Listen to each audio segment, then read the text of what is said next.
Hello all, and welcome to another instructional video on the setting of the maxillary posterior teeth. Before we begin, let's understand the occlusal scheme that we're using for this setup.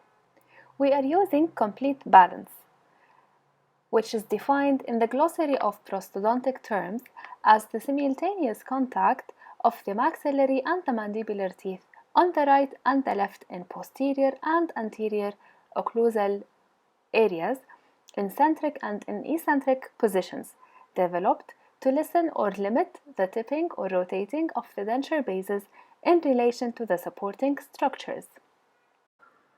In simpler language, just all about the teeth are supposed to be able to contact everywhere in centric occlusion and eccentric positions.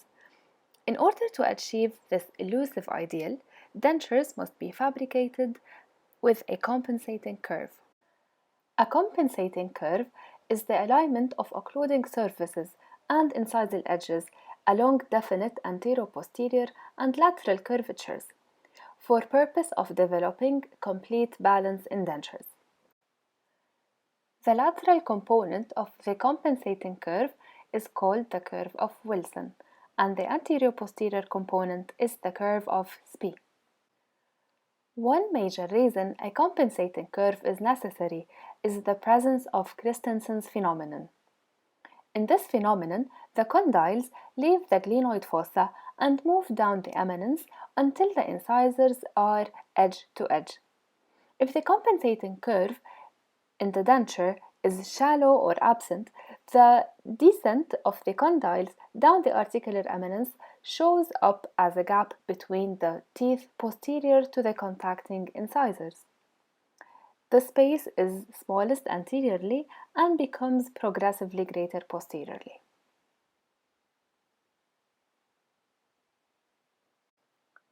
Recall that the occlusal plane of natural teeth roughly conforms to the surface of a sphere. Then why are balancing side and posterior protrusive contacts usually are absent in the natural dentition? There are many possible reasons. Part of the answer might be that existing curvatures are not pronounced enough to overcome the Christensen's phenomenon. Also, steep vertical overlap between the anterior teeth are very influential in causing separation of the upper and posterior teeth, even though marked curvature might be present. In Figure C, enough of a compensating curve is present, so most of the opposing teeth are in contact in protrusion. To begin the maxillary posterior tooth setup, draw a line that corresponds to the crest of the ridge. Extend that line to the land area posteriorly, and then copy that line onto the occlusal surface of the wax rim. This line will mark the center or the central fossa of the maxillary posterior teeth.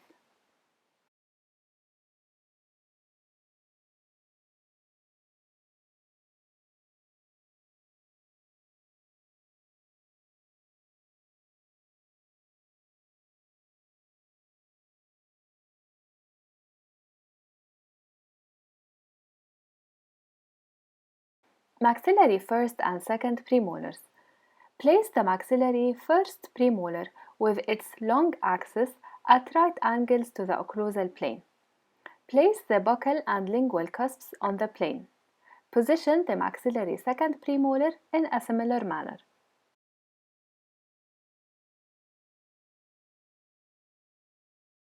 When viewed from an occlusal view, the buccal cusps of the maxillary first and second premolars need to be aligned with the cusp tip of the canine, and the central fossa needs to be aligned.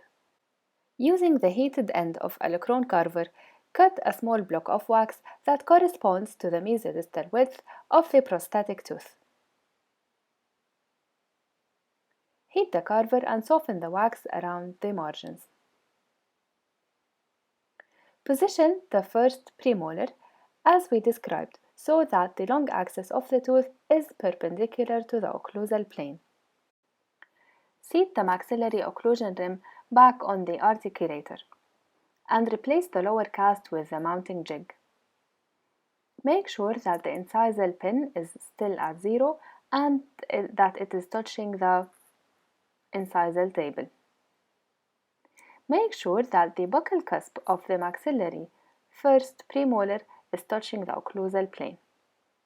And make sure that the buccal cusp is also aligned with the maxillary canine. Once the correct position of the prosthetic tooth is confirmed, use the spoon end of the wax knife to seal the wax around the tooth.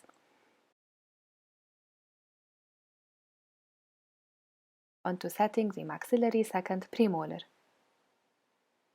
We're going to use the same criteria for setting the maxillary second premolar. So again, the long axis of the tooth needs to be perpendicular to the occlusal plane, and the buccal cusps of both premolars is in alignment with the canine, with the central fossa aligned in the middle. Once again, use the heated end of the carver to remove the wax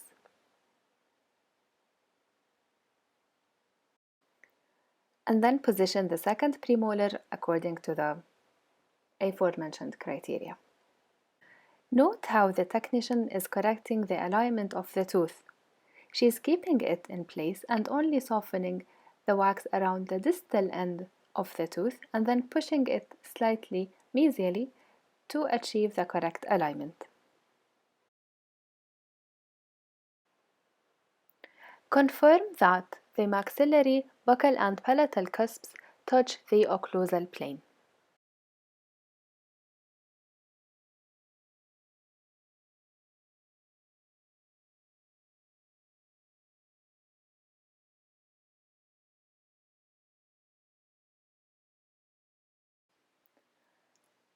To design the required compensating curve, arrange the buccal cusps of the molars to form an angle of about 6 degrees with the occlusal plane, beginning at the buccal cusp of the second premolar.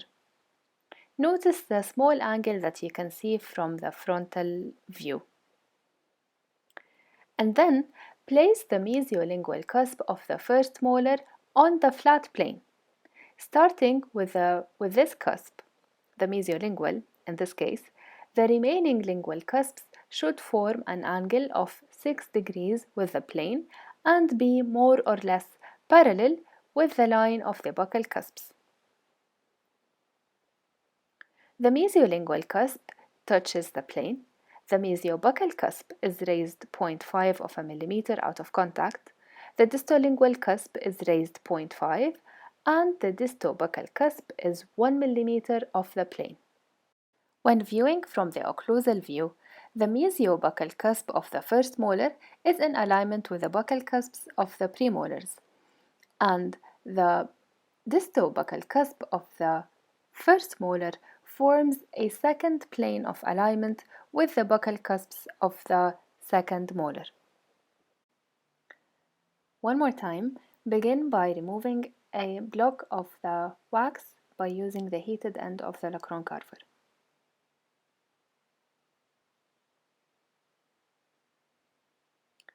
Soften the wax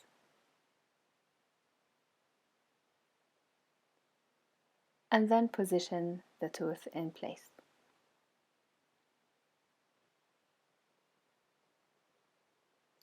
Check the alignment of the tooth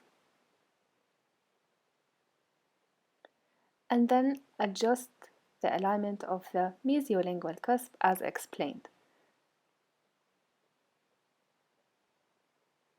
So the mesiolingual cusp needs to touch the occlusal plane, and all the other cusp needs to be raised just as I described a minute ago.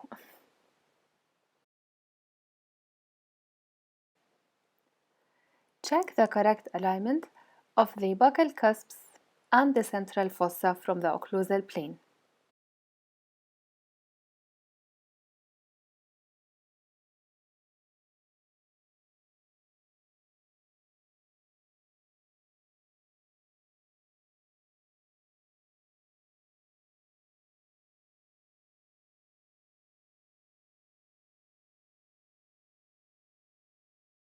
To set the maxillary second molar, the distolingual cusp is raised 0.5 of a millimeter, and the distobuccal cusp is 1 mm of the occlusal plane. The mesiolingual cusp of the second molar is 0.75 mm of the plane, and the mesiobuccal cusp is 1.25 mm raised out of contact. The distolingual cusp is raised 1.5 of a millimeter. When viewed from the occlusal view, both cusps of the second molar need to be in alignment with the distobuccal cusp of the first molar. Use the procedures described previously to set the prosthetic second molar in place, keeping in mind the criteria that we just described. When you're finished, check that the position of the incisal pin has not changed and that it is still in contact with the incisal table, and use the opposing end of the wax rim to guide you for the correct vertical dimension of occlusion.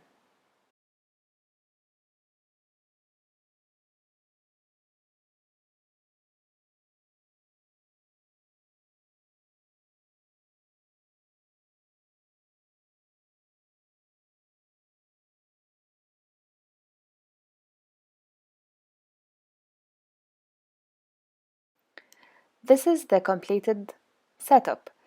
Notice how we created the compensating curve by changing the differential relationship of the respectful cusps to the occlusal plane. Thank you for watching and good luck.